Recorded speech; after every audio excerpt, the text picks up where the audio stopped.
Hello everyone, এটা হলো তুলির বার্থডের দিনের ব্লগ। আগের শর্টসগুলোতে রাতের সেলিব্রেশনটা শেয়ার করেছিলাম, আর এটা হলো দিনের বেলা পরের দিনের ব্লগ। তো কিছুটা এরকমভাবে সাজিয়ে উঠেছিল বাড়িটা। তুলির ফ্রেন্ডসরা আসবে, আর প্ল্যান ছিল বাড়িতেই সবটা সেলিব্রেশন হবে। তো আমি বলেছিলাম মানে প্যান্ডেলের মতো কিছু না করে জাস্ট চেয়ার আর টেবিল দিয়ে ছাতার মতো সিস্টেম করে দিতে। ভালোই লাগছিল দেখতে। এখানে শুরু হয়ে গেছিলো রান্নার তোড়জোড়। আমাদের কাকু রান্না করছিল, আমার বাবার আপন পিসতুতো ভাই। কাকু খুব ভালো রান্না করে, তো কাকুই সবটা হ্যান্ডেল করছিল ওই দিন। এখানে চলছে আন্ডা কারির প্রিপারেশন। অলরেডি অনেক কিছু হয়ে গেছে। মেনিউ এত তামঝাম ছিল না, সিম্পলের মধ্যেই ছিল। এখানে অলরেডি ডাল নেমে গেছে। তারপর আমাদের ত্রিপুরার খুব প্রসিদ্ধ একটা খাবার মিষ্টি চাটনি, মানে টমেটো মিক্সড ফ্রুট সব কিছু দিয়ে হয়, ওইটাও হয়ে গিয়েছিলো। এখানে ফ্রাইড রাইসের প্রিপারেশান চলছে। আর এখানে লাস্ট ফিনিশিং উমিদ দিচ্ছিল, শসা লেবু ওই সবগুলো কাটিং চলছে। আর সন্ধে হয়ে গেছিলো সব প্রিপারেশন করতে করতে। এখানে চলছে চায়ের পার্টি বা চায়ের আড্ডা বলতে পারো। আমার শাশুড়ি মা এসেছিলেন, আমার মামি শাশুড়ি এসেছিলেন। তো সকলে মিলে এখানে একটা জমজমাট আড্ডা বসে গিয়েছিল। ব্লগগুলো ঠিক টাইম মতো পোস্ট করতে পারছি না, সমস্ত কর্মব্যস্ততা, দোকান, তারপর শ্বশুরবাড়ি বাপের বাড়ি সব কিছু সামলে সময় মতো এডিট করে পোস্ট করে হয়ে ওঠা আর হয় না। শরীরটাও ঠিক থাকে না মাঝে মধ্যে। তো আজকে মানে সব কিছু গুটিয়ে বসলাম যে এডিট করে একটা পোস্ট করবই। আই হোপ ভালো লাগবে, লাস্ট অব্দি অবশ্যই দেখো। এখানে আমি ফ্রাইড রাইস টেস্ট করছিলাম কীরকম হয়েছে কি না। আমার বাবার খুব ইচ্ছা ছিল ছাতিগুলোতে একটা একটা করে বেলুন লাগাবে, দেখতে নাকি ভালো লাগবে। তো এখানে আমার শাশুড়ি বাবা মিলে এখানে বেলুনসগুলো লাগিয়েছিল ছাতির মধ্যে। তো এখানে অলমোস্ট রান্না হয়ে গেছে, ফ্রাইড রাইস নেমে গেছে। মেনুতে ছিল আজ ওই দিন ফ্রাইড রাইস, ডাল, বেগুনি ছিল, তারপর ছিল ডিমের কারি, চিকেন আর মিষ্টি চাটনি, আর লাস্টে ছিল পায়েস। এখানে আমার মা রেডি হয়ে বসে গেছে, সমস্ত প্রিপারেশন গুছিয়ে রেডি হয়ে বসে আছে। আমাদের বাড়িটা কিছুটা এরকম লাগছিল রাত্রিবেলা দেখতে। আর আমি এখানে পেতনির মতো সেজে ঘুরে বেড়াচ্ছি, একটু ফ্রেশ হয়ে রেডি হয়ে আসছি ওর বন্ধুরা আসার আগে।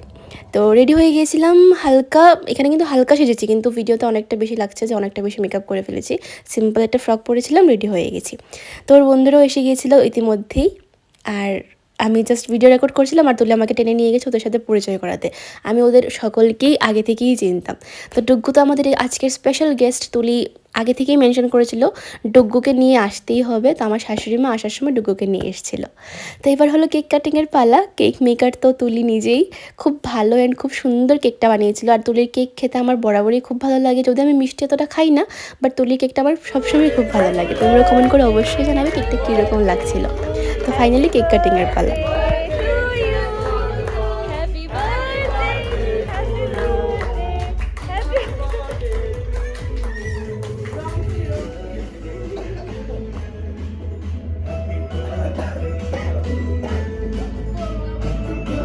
खुद खा ले, खुद ही खा ले।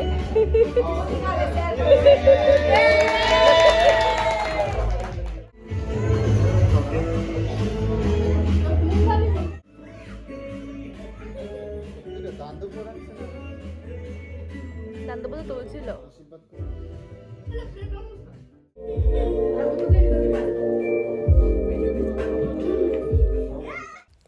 এখনকার দিনে ছেলেমেয়েরা যখন একটু বড় হয়ে যায়, লাইক কলেজে উঠে যায়, তখন কেউই আর সেরকমভাবে বাড়িতে বড়ও করে বার্থডে সেলিব্রেশন করে না। সবাই রেস্টুরেন্টে চলে যায় ফ্রেন্ডসদের নিয়ে বা ফ্যামিলিসদেরকে নিয়ে। রেস্টুরেন্টে যায়, খাবার অর্ডার দিয়ে ডিনার করে বাড়ি চলে আসে। অনেক বছর পরে আমাদের বাড়িতে এবার বার্থডে সেলিব্রেশন হলো, তুলির হলো। কি বাড়িতে হলে একটাই মানে লাভ, সকলের আশীর্বাদ পাওয়া যায়, সকলের বড়দের। দুব্বা থাকে, সবাই দুব্ব দিয়ে আশীর্বাদ করে। তো এখানে সবাই, আমার কাকা কাকি, আমার শাশুড়ি মা, ইনি আমার মামি শাশুড়ি, সবাই মিলে ওকে আশীর্বাদ করেছিল। ইভেন তুলির ফ্রেন্ডসরা সকলে মিলে ওকে আশীর্বাদ করেছিল। তো এখানে তুলি জিজুকে ফোর্স করছে আশীর্বাদ দেওয়ার জন্য, কারণ আশীর্বাদ তো সবাই খালি হাতে করতে পারে না। কিন্তু জিজু তো আগের দিনই গিফট দিয়ে দিয়েছিল, তো উনিও খালি হাতে চালিয়ে দিয়েছিল। সব ফুল দ্রব্য একসাথে করে ওকে আশীর্বাদ করেছিল। তো আশীর্বাদ পর্বটা মানে বাড়িতে সেলিব্রেশন করলেই এটা হয়, রেস্টুরেন্টে তো এটা পসিবল হয় না। তো ওর সব বন্ধু বান্ধব সকলে মিলে ওকে আশীর্বাদ করেছিল।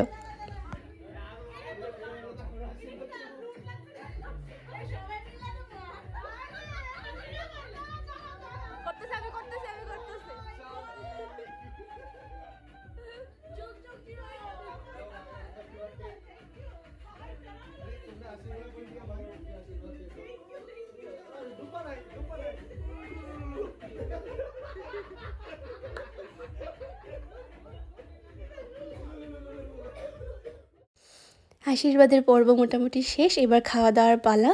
বসে গেছিলো ফার্স্ট ব্যাচ, ওর সকল বন্ধু বান্ধবীরা। ভেবেছিলাম একটা ভিডিও রেকর্ড করি, ওদের সাথে একটু মজা করি। এমনিতে মানে ওরা খুবই ফ্রেন্ডলি, ওদেরকে আমি 5 বছর ধরে তো তুই কলেজে যাচ্ছে, ওদেরকে আমি অনেককেই ভালো করে চিনি। ভালো করে খাবে, ঠিক আছে? কি খেলে? কি খেলে? জাস্ট ডাল ভাজা। আচ্ছা আচ্ছা, ঠিক আছে। একটা বার্থডে পার্টিতে প্রথম পাতে প্রথম পাতে আমাদেরকে দেওয়া হয়েছে ডাল। কেক, তারপর ফ্রাইড রাইস, ডাল আর বেগুন ভাজা। নেক্সট আমরা আসছে, দেখাচ্ছি। ঠিক আছে। চলো আছে। তাহলে এই ব্লগটাকে এতটুকুই রাখছি, দেখা হচ্ছে নতুন কোনো ব্লগের সাথে। টিল দেন তোমরা সকলে ভালো থেকো, আর কিছু ভালো লেগে থাকলে লাইক শেয়ার সাবস্ক্রাইব করে দিও। বাই বাই, সকলকে ভালো রেখো, ভালো থেকো। অর্পিতাকে দেওয়া হয়নি, দেওয়া হয়েছে তো। আমাদের আমাদের ডিমের কুসুমটা অর্পিতাকে দিয়ে দিয়েছি। তারপর জিজু এসছে, অর্পিতাকে কুসুম দিচ্ছি।